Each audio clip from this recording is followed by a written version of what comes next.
आइए यहाँ पर इतिहास से संबंधित कुछ जानकारी हम लोग प्राप्त करते हैं। जैसे इतिहास में दिल्ली सल्तनत के बारे में हम लोगों ने पढ़ा है कि दिल्ली सल्तनत के जो वंश थे उनके बारे में है, इनके प्रमुख वंश और उनके संस्थापक कौन थे।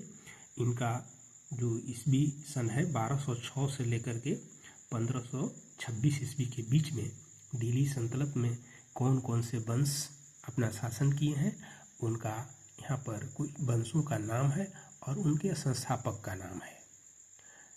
जैसे यहाँ पर देखिए, दिल्ली सल्तनत में सबसे पहले 1206 ईस्वी में गुलाम वंश की स्थापना हुई थी, जिसके संस्थापक कुतुबुद्दीन ऐबक थे। ये वंश 1290 तक चला। उसके बाद खिलजी वंश आया। 1290 से आगे खिलजी वंश चला, जिसका संस्थापक ये जलालुद्दीन फिरोज खिलजी इसके शासक संस्थापक थे और ये 1320 तक चला। इसके बाद आया तुगलक वंश। इस वंश के संस्थापक गयासुद्दीन तुगलक थे, जिनका शासनकाल चला। ये तुगलक वंश का शासनकाल 1320 से 1414 तक चला। उसके बाद इस वंश के बाद अगला वंश सैयद वंश की स्थापना हुई, जिसके स्थापक खिज्र खां रहे और ये इनका वंश ये सैयद वंश चला 1414 से 1451 तक।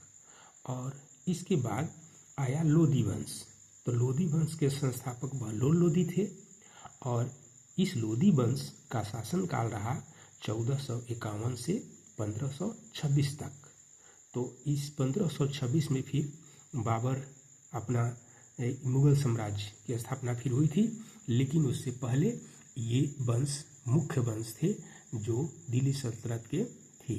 तो इस प्रकार ये दिल्ली सल्तनत के कुछ वंश हैं और इनका कार्यकाल है। अगर आगे भी जानना चाहिए, जैसे गुलाम वंश के मुख्य शासक कौन कौन थे उसके बारे में भी हो जाएगा, लेकिन आप कमेंट सेक्शन में जाकर कमेंट कीजिए, तब इसके बारे में आगे वीडियो बना दिया जाएगा।